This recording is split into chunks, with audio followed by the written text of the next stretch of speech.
नमस्कार दोस्तों, स्वागत है आप सभी का। दोस्तों, छत्तीसगढ़ आर्थिक सर्वेक्षण का ये हमारा 13वां क्लास है। आज की क्लास में हम शिक्षा टॉपिक पर डिस्कस करेंगे। अगर आपको इस वीडियो का पीडीएफ चाहिए तो प्ले स्टोर पे जाकर Ajay Sahu online classes application download कर लीजिएगा। दोस्तों, हम इंस्टाग्राम पे भी आ गए हैं। इंस्टाग्राम पे आपको डेली शॉर्ट्स वीडियोस और डेली क्विक फैक्ट्स मिलते हैं जो एग्ज़ाम में पूछे जाते हैं। तो प्लीज़ आप इंस्टाग्राम में जाइए, Ajay Sahu online class search करिए और हमें फॉलो कर लीजिए। इसी तरह टेलीग्राम पे भी आप हमें ज्वाइन कर लीजिए। और अगर आपने अभी तक चैनल को सब्सक्राइब नहीं किया तो प्लीज़ हमारे यूट्यूब चैनल को सब्सक्राइब जरूर कर लीजिएगा। दोस्तों, एक बार मैं आपको रिवीजन करवा देता हूँ, बता देता हूँ कि हमने क्या क्या अब तक पढ़ लिया है। तो छत्तीसगढ़ इकोनॉमिक सर्वे का जो पीडीएफ है, गवर्नमेंट पीडीएफ, वो 368 पेज का है। 1.5 महीने से इसको मैं कंटिन्यू पढ़ा रहा हूँ। और लेक्चर 1 में हमने आर्थिक स्थिति, एक समीक्षा और जनसंख्या, ये दोनों टॉपिक एक साथ पढ़ा था। उसके बाद लेक्चर 3, 4 ऐसे कंटिन्यू करते करते हमने नगरीय विकास तक टॉपिक पढ़ लिया है। आज शिक्षा टॉपिक पढ़ेंगे और चिकित्सा और सामाजिक सेवा, ये जो 2 टॉपिक है 2-3 दिन में हम इसको भी ख़त्म कर देंगे। तो कुल 368 पेज का ये जो पीडीएफ है आपको नहीं पढ़ना पड़ेगा। बस कंटिन्यू करिए हमारे साथ। पूरा फ्री ऑफ कॉस्ट आपको पढ़ाया जा रहा हो। इतना डिटेलिंग आपको कहीं नहीं पढ़ाया जाएगा। आप कोई सा भी यूट्यूब चैनल देख लीजिएगा, कहीं भी पढ़ लीजिएगा, इतना डिटेल जितना डिटेल्स मैं पढ़ा रहा हूँ आपको कहीं नहीं पढ़ाया जाएगा। और अलग से आपको कुछ भी पढ़ने की आवश्यकता नहीं, बस जो मैं पढ़ाया हूँ उसको आप रिवीजन करिए। मुझे तो 1.5 महीने लग गया, लेकिन 15 वीडियो में आपको एक दिन में एक वीडियो देखेंगे तो सिर्फ 15 दिन ही लगेंगे। अगर 2 वीडियो देखते हैं तो एक हफ्ते में आप कवर कर सकते हैं। तो चलिए शुरू करते हैं। आज का जो टॉपिक है वो है शिक्षा, मतलब एजुकेशन। तो सबसे पहले हम मुख्य बिंदु पर चर्चा करेंगे, उसके बाद एक एक टॉपिक को हम डिटेल से पढ़ेंगे। देखिए, इस जो टॉपिक शिक्षा जो टॉपिक है उसमें ऐसे बहुत कम डेटा है जो एग्ज़ाम में पूछे जा सकते हैं। ऐसी जनरल इन्फॉर्मेशन टाइप बहुत सारा डेटा है। तो जिसको मैं बोलूँगा ये इम्पोर्टेंट है, इसको ध्यान रखना, ये आ सकता है, उस पर फोकस करिएगा। पढ़ाऊँगा तो मैं सब चीज़, क्योंकि आजकल कुछ भी पूछा जा रहा है, इसलिए कोई चीज़ मैं स्किप नहीं कर रहा हूँ। पढ़ाऊँगा सब चीज़, लेकिन जो एकदम इम्पोर्टेंट रहेगा उसको मैं बार बार बोलूँगा, उस पर आप फोकस करिए। उतना मिनिमम तो आपको याद रखना ही रखना है। तो मैं मुख्य बिंदु में हम स्टार्ट करते हैं। वर्ष 2019-20 में मध्याह्न भोजन कार्यक्रम के अंतर्गत 29.13 लाख विद्यार्थी लाभान्वित हुए। इतने विद्यार्थियों को मध्याह्न भोजन कार्यक्रम के अंतर्गत पका हुआ भोजन कराया गया। वर्ष 19-20 में 51.60 लाख छात्र छात्राओं को निःशुल्क पाठ्य पुस्तक प्रदान किया गया। निःशुल्क पाठ्य पुस्तक कार्यक्रम के अंतर्गत इतने स्टूडेंट्स जो है लाभान्वित हुए। वर्तमान में 13 शासकीय, 2 स्वशासी स्ववित्तीय, 1 सेंट्रल इंस्टीट्यूट ऑफ प्लास्टिक एवं टेक्नोलॉजी रायपुर, 1 छत्तीसगढ़ स्वामी विवेकानंद तकनीकी विश्वविद्यालय, विश्वविद्यालय इंजीनियरिंग कॉलेज लखनपुर एवं 26 इंजीनियरिंग महाविद्यालय, कुल जिसकी प्रवेश क्षमता है 12,021। यहाँ पे ये 2 चीज़ें जो है वो थोड़ी ध्यान रखने योग्य है कि पूछा जा सकता है कि वर्तमान में कितने सरकारी इंजीनियरिंग कॉलेज है छत्तीसगढ़ में। तो आपको याद रखना है 3 शासकीय और 26 निजी इंजीनियरिंग कॉलेज, और टोटल ओवरऑल जो प्रवेश क्षमता है वो है 12,021। इतना आपको बस इस पेज में याद रखिएगा। 2020-21 में 184 औद्योगिक प्रशिक्षण संस्थाएं हैं।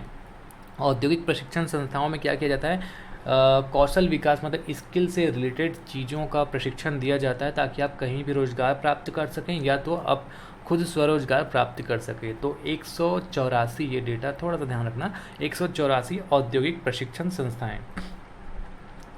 कोविड-19 संक्रमण के कारण जो स्कूल में पढ़ाई नहीं हो पा रहा था, जिस वजह से cgschool.in पोर्टल बनाकर यहाँ के जो स्कूल के छात्र छात्राएं थे उनको ऑनलाइन अध्यापन की व्यवस्था किया गया। अब इसमें बताया गया कि इतना वीडियो लेक्चर तैयार किया गया, इतना ऑडियो लेक्चर तैयार किया गया। ये आपको उतना याद नहीं रखना है। बस आपको क्या ध्यान रखना है, इस पोर्टल का नाम, इस वेबसाइट का नाम ये पूछा जा सकता है। तो ये जो डोमेन है CG स्कूल, बहुत सिंपल है, cgschool.in, इस पोर्टल को याद रखिएगा जिसके थ्रू ऑनलाइन पढ़ाया गया यहाँ के बच्चों को।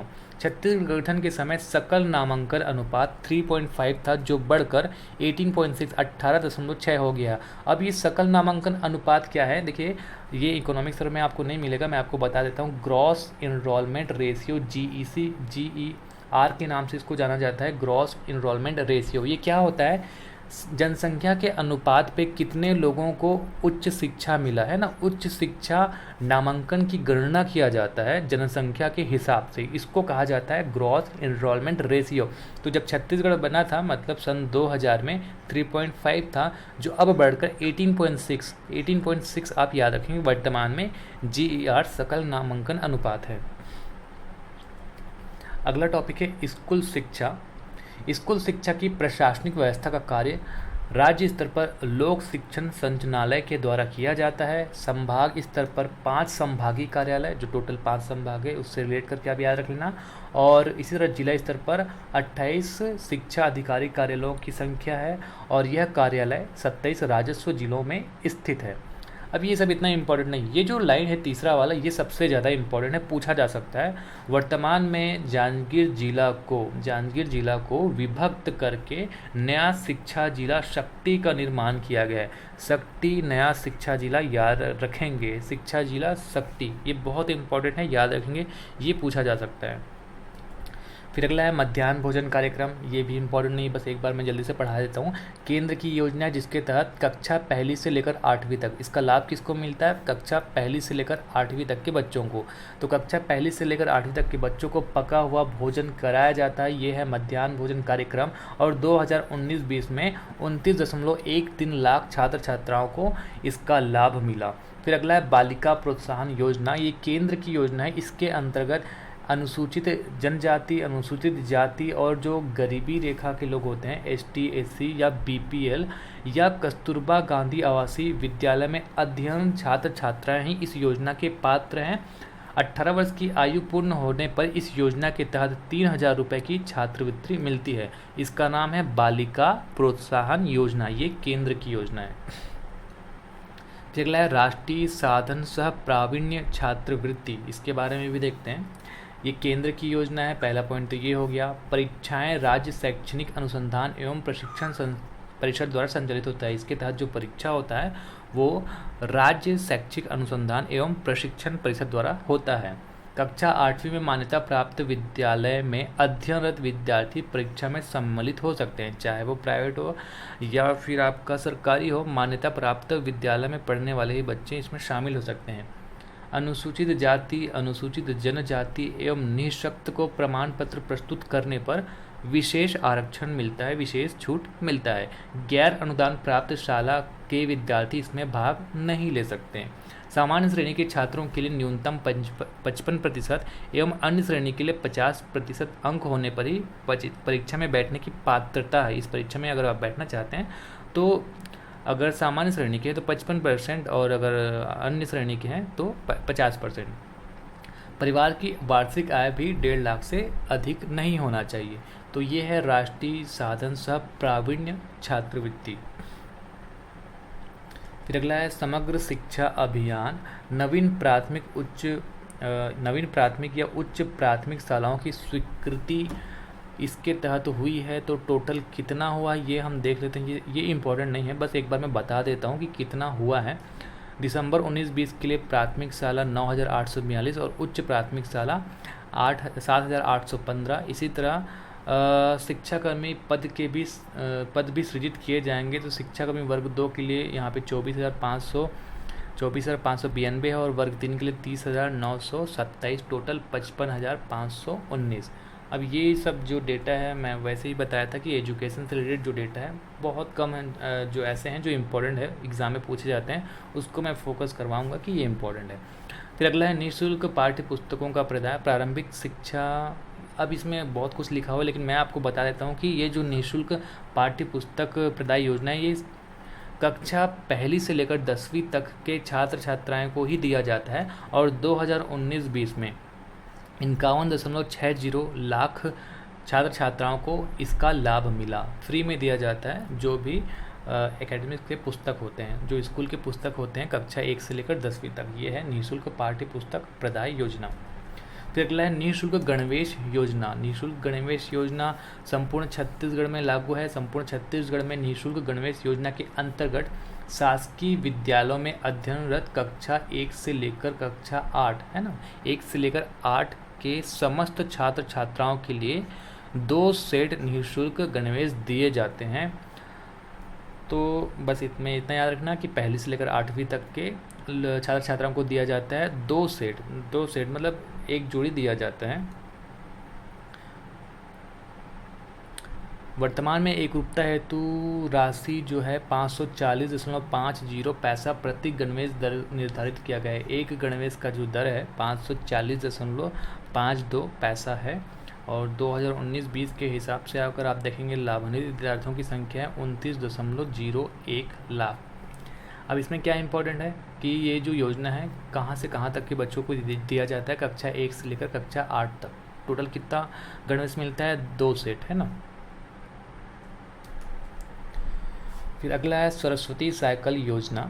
संपूर्ण छत्तीसगढ़ में कक्षा 9वीं के शासकीय एवं अनुदान प्राप्त विद्यालयों में अध्ययनरत अनुसूचित जाति, जनजाति एवं बीपीएल परिवार के छात्राओं को, इसमें याद रखना ये लड़कों को नहीं लड़कियों को दिया जाता है। इस योजना के तहत छात्राओं को इसमें लिखा गया है। आवागमन की सुविधा प्रदान करने हेतु बालिका शिक्षा प्रोत्साहन करना इसका एक योजना है। इसमें जो है साइकिल प्रदान किया जाता है स्कूल आने जाने के लिए, जिसमें ST SC या BPL कैटेगरी के लड़कियों को छात्राओं को दिया जाता है कक्षा 9वीं के, है ना। तो यहाँ पे 2018-19 में कितने छात्राओं को लाभ मिला इसके तहत? 1.84 लाख छात्राएं इससे लाभान्वित हुई।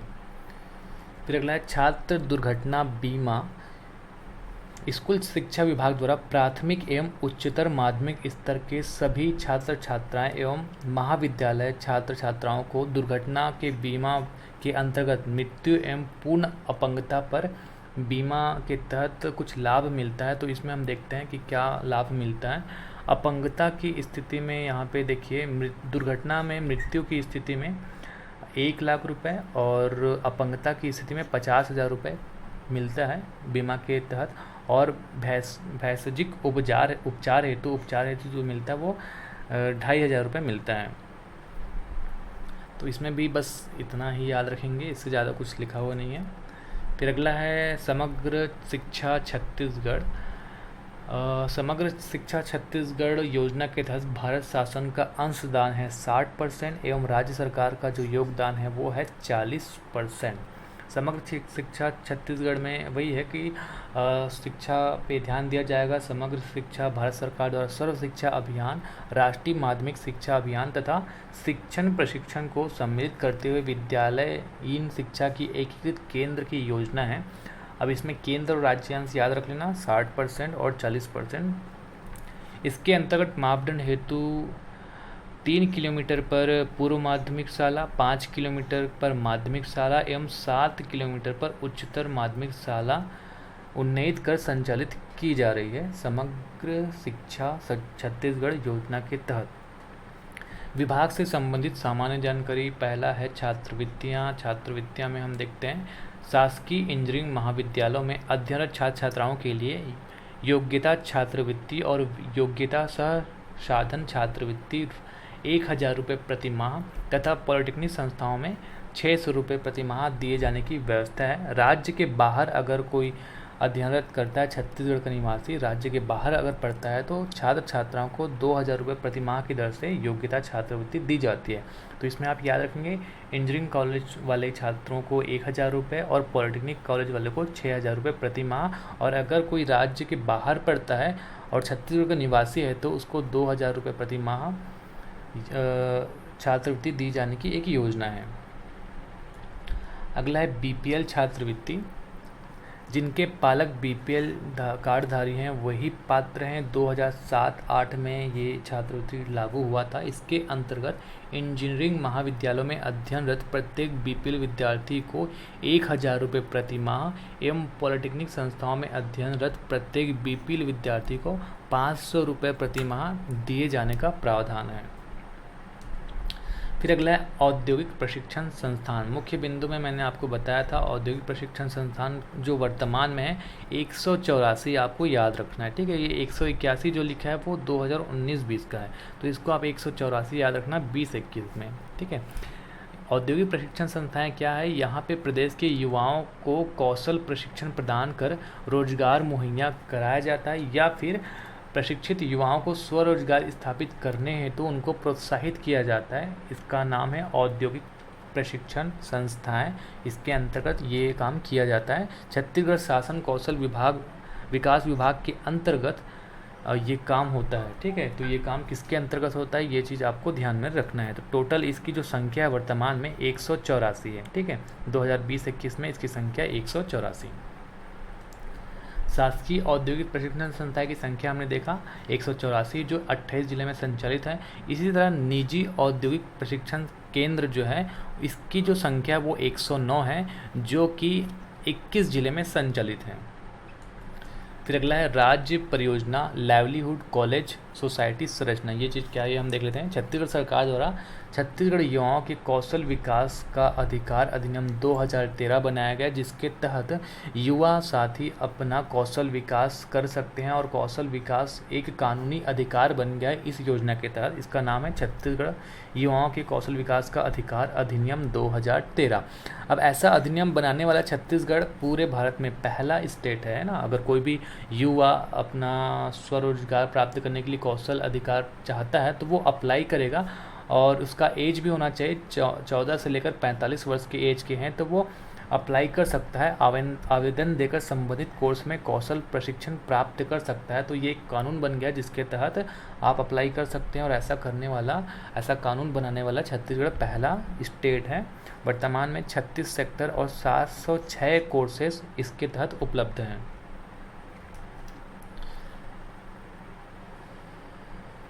अब जैसे मैंने आपको बताया था कि कोविड-19 महामारी के कारण जो है स्कूल नहीं खुल पाया, जिसके कारण बच्चों को पढ़ने में दिक्कत हुआ, तो पढ़ने के लिए cgschool.in का व्यवस्था किया गया। उसी तरह से आप एक और याद रखेंगे, केंद्रीकृत ऑनलाइन कक्षाओं के माध्यम से अध्यापन हेतु HECG ऑनलाइन ऐप्स का निर्माण भी किया गया। तो एक दो नाम है जिसको थोड़ा सा आप ध्यान रखेंगे। बिलासपुर विश्वविद्यालय के विस्तृत क्षेत्रफल तथा रायगढ़ क्षेत्र से बिलासपुर मुख्यालय की दूरी को देखते हुए, रायगढ़ और बिलासपुर में काफ़ी दूरी है, तो इस दूरी को देखते हुए विद्यार्थियों की सुविधा के लिए रायगढ़ में शहीद नंद कुमार पटेल विश्वविद्यालय की स्थापना की गई। तो ये इम्पोर्टेंट है, याद रखिएगा। मैप बना लेना यहाँ पे रायगढ़ है, रायगढ़ में बना के ऐसे लिख देना शहीद नंद कुमार पटेल विश्वविद्यालय, तो आपको याद रहेगा कि ये कहाँ पर है, ये रायगढ़ में। नाम है शहीद नंद कुमार पटेल विश्वविद्यालय, जो कि रायगढ़ में बनाया गया।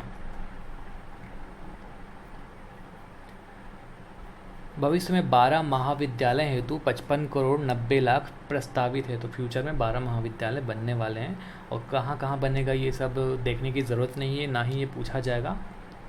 कुछ और योजना के बारे में पढ़ते हैं। राष्ट्रीय सेवा योजना, ये NSS द्वारा संचालित है, NSS द्वारा, है ना, राष्ट्रीय सेवा योजना। इसमें क्या किया जाता है, इसका मूल उद्देश्य सामुदायिक कार्यों द्वारा छात्र के व्यक्तित्व का विकास करना। बहुत सारे ऐसे कार्य होते हैं जो सामाजिक रूप से किए जाते हैं, तो ये छात्रों के माध्यम से कराना राष्ट्रीय सेवा योजना का उद्देश्य है। इसके अलावा इसमें कुछ याद रखने लायक है नहीं। फिर अगला है BPL बुक बैंक योजना। BPL छात्र छात्राओं को स्नातक एवं स्नातकोत्तर मतलब ग्रेजुएशन और पोस्ट ग्रेजुएशन स्तर पर प्रतिवर्ष पूरे शैक्षणिक सत्र के लिए पाठ्य पुस्तकें प्रदान की जाती हैं। ये है BPL बुक बैंक योजना, जहाँ पे पुस्तकें प्रदान की जाती हैं स्नातक एवं स्नातकोत्तर स्तर पर प्रतिवर्ष। अगला है BPL छात्रवृत्ति योजना। ये 2005-06 में चालू किया गया। इसके अंतर्गत स्नातक स्तर के छात्रों को 300 रुपये प्रति माह, ठीक है, स्नातक स्तर के छात्रों को 300 रुपये प्रति माह 10 महीने तक दिया जाता है। इस तरह से टोटल 3000 रुपये। स्नातक का मतलब होता है ग्रेजुएशन, है ना, और स्नातकोत्तर का मतलब होता है पोस्ट ग्रेजुएशन। तो स्नातकोत्तर के स्तर के छात्रों के लिए 500 रुपये प्रति माह की दर से 10 महीने तक कुल 5000 रुपये प्रदान किया जाता है। तो इसमें बस इतना याद रखना, फिर आगे लिखा है कि वो इस वर्ष में कितने लोगों को कितना पैसा मिला, ये याद रखने की ज़रूरत नहीं है। ये याद रखना कि ग्रेजुएशन स्तर पे 300 रुपये प्रति माह 10 महीने तक, तो टोटल 3000 रुपये, और पोस्ट ग्रेजुएशन स्तर पे 500 रुपये प्रति माह 10 माह तक पूरा 5000 रुपये मिलता है। और ये किनको मिलता है, जो BPL से बिलोंग करते हैं, है ना। तो दोस्तों आज की क्लास में हम इतना पढ़ेंगे। अगला जो चैप्टर होगा वो है स्वास्थ्य चिकित्सा, जो हम जल्द ही लेकर आएंगे। और इसी तरह जैसे मैंने स्टार्टिंग में बता दिया था, 2 ही चैप्टर बचा जिसको जल्द से जल्द कंप्लीट कर देंगे। तो इस तरह कंप्लीट आर्थिक संरक्षण हम पढ़ेंगे, बिल्कुल फ्री आपको मिल रहा है। तो अगर आपको ये वीडियो पसंद आएगा तो प्लीज़ वीडियो को लाइक कर दीजिएगा, इतना मेहनत से हम बना रहे हैं, और वीडियो को शेयर ज़रूर कर दीजिएगा। तो आज के लिए बस इतना ही। नमस्कार, धन्यवाद।